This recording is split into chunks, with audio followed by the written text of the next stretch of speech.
or I guess I better use the senator from Virginia, starts bringing up the fact that what if you showed up drunk to your job? How many senators have showed up drunk to vote at night? Have any of you guys asked them to step down and resign from their job?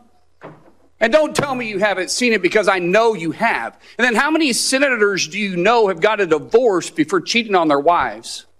Did you ask them to step down? No. But it's for show. You guys make sure you make a big show and point out the hypocrisy because the man's made a mistake. And you want to sit there and say that he's not qualified? Give me a joke. I mean, it is so ridiculous that you guys hold yourself as this higher standard and you forget you got a big plank in your eye. We've all made mistakes. I've made mistakes. And Jennifer, thank you for loving him through that mistake. Okay, that's Senator Mark Wayne Mullen making a scene, of course, at the Senate confirmation hearing this week for Pete Hegseth. He was very upset about the questioning of Pete Hegseth to take on the largest cabinet position in the United States government, the largest department of the United States government, 3 million personnel, a budget in excess of $850 billion, and a long history of very, very problematic things that have come out of Pete Hegseth's mouth, and frankly, gotten into them as well. That little rant of Mark Wayne there, of course, not wearing a jacket at the Senate, of course, but that rant from Mark Wayne, well, that came from his being mad at this line of questioning from Tim Kaine that was, direct, doing his job, advice and consent. The incident in Monterey led to a criminal charge, a criminal investigation, a private settlement, and a cash payment to the woman who filed the complaint. And there was also a non-disclosure agreement, correct? It was a confidential settlement agreement off of a nuisance lawsuit. Right. During an interview, you claimed that you settled the matter because you were worried that if it became public, it might hurt your career. Do you maintain that you were blackmailed? Senator, I maintain that false claims were made against me.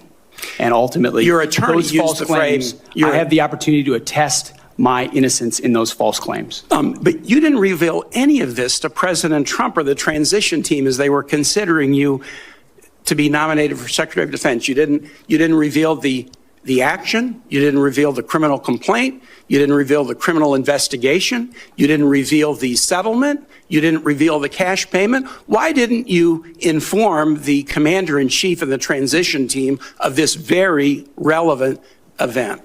Senator, I've appreciated every part of the process with the transition team. They have been open and honest with me. We've had great conversations between the two of us, and I appreciate the opportunity that President-elect Trump has given me. You chose not to reveal this, right? Because you knew it would hurt your chances. So you chose not to reveal this really important thing to the commander-in-chief and the transition team because you were worried about your chances rather than trying to be candid with the future president of the United States. Are there any other important facts that you chose not to reveal to the president-elect and his team as they were considering you to be Secretary of Defense? Senator, I sit here before you an open book, as everyone who's watched this process. With multiple non-disclosure and confidentiality agreements tying the hands of many people who would like to comment to us. Yeah, a pretty direct line of questioning, which he refused to answer. It went on Kaine went on for a good 7 minutes. Ask him direct questions about real things. And consistently, Hegseth's fallback on everything was he's an imperfect man, that he is an imperfect man, like everyone's, but he was saved by Jesus. He was saved by Christ. Of course, this was after his first 2 marriages failed because he cheated on both wives with his next wife. This is after the accusation of a sexual assault having to do with cheating on his third wife while she was just had a baby. But good news, as Christianity stated. Look, this sycophant stuff, this attacking and these theories. Look, I wanted to start the show off by showing here's how it works. Make a scene, and it pays off for the old guy who makes a scene. Here's how it pays off for our friend Mark Wayne. By the by, I'm part of the club. My saintly wife, I think, saved me from jail or worse about 3 decades ago, and I've talked about it publicly from time to time when it's germane. But essentially, I think you gave a lot of hypocrites a pretty good spanking, sir. Pretty good spanking. Well, it was frustrating, and I'm the last one to point out to anybody about trying to be on some type of moral high ground. I'm not a great guy. I never discussed that I was. But you see Jennifer, who he calls Jenny, but every time I use Jenny, I feel like I'm talking to Forrest Gump.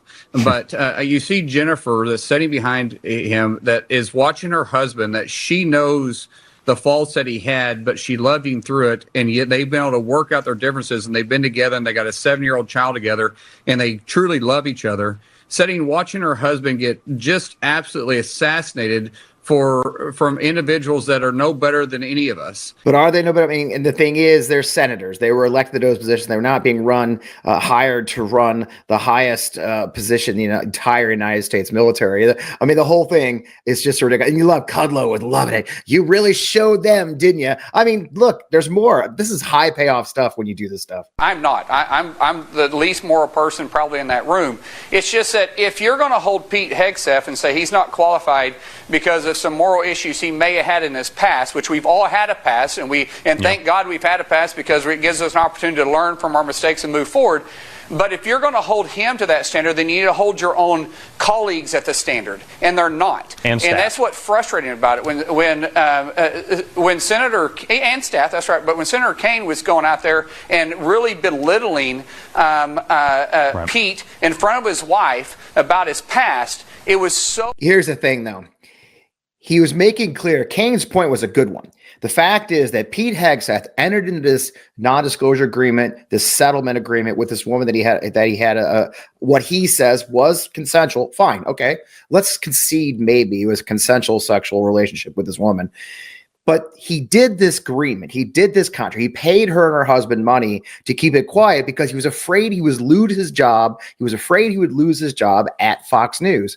So the question remains, are there other things he's done that would also cause him to be afraid to lose his job? There about Pete Hegseth's ability to be blackmailed. There's so much dark stuff in his past. And believe me, an enemy doesn't care if he found Jesus. I don't think he's going to go on TV or go to press conference, the Pentagon, and say, hey, by the way, it's coming out that I raped a woman, but don't worry, I found Jesus. It didn't seem to work out for anybody else, did it? In a way, you almost have to laugh at the hilarity and stupidity of it. In a way, you don't. But you know what? You got to give credit where credit's due. Our friend Sarah Cooper managed to turn it into a bit. Here's a short clip of Sarah Cooper, the wonderful Sarah Cooper, her take on Mark Wayne Mullen's interaction with our friend Pete Hegseth. This is worth it. Y'all are damn hypocrites, okay? So Mr. Hegseth has made mistake after mistake after mistake after mistake. You know what the Department of Defense could use more of? Mistakes. Mr. Hegseth, I wholeheartedly support you, and I trust you with our military, and I trust you with the lives of our citizens' children, and I trust you with our $800 billion budget, which I'm sure you are not just going to give to Trump and Elon Musk. And now I'm excited to give you a surprise. We actually found 3 more of your kids. What do you want to say to them? Sounds like time for a celebration. More kids. The joke too is at the beginning of the hearing, he stumbled on like how many kids and their names, and so, which happens, and we'll laugh about that later. I am Fred Wellman, host of On Democracy, the FP Wellman. You're right here on the On Democracy channel on the Midas Touch. Let's talk more about what I'm calling the rise of the sycophants, the run of the conspirators, the many complicit. We got a lot to talk about. Let's get on with the show.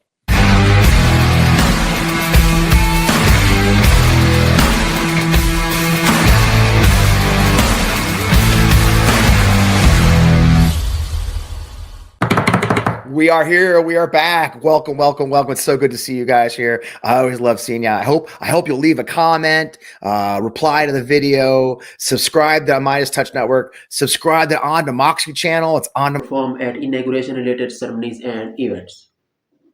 Actor John Voight and wrestler Hulk Hogan are also expected to make appearance, as are a crew of Trump embracing business executives Tesla and ex-CEO Elon Musk, Amazon founder Jeff Bezos, Meta CEO Mark Zuckerberg, and TikTok CEO Suzy Chu. The pageantry begins Saturday when the president-elect leaves his Florida home to head to Washington. Trump advisors have not detailed how he will spend the first party of the day, and the only public event on Trump's schedule is an evening reception and fireworks show at Trump National Golf Club in Sterling, Virginia, outside the city. While Trump holds courts at his club, Vice President elect J.D. Vance will attend a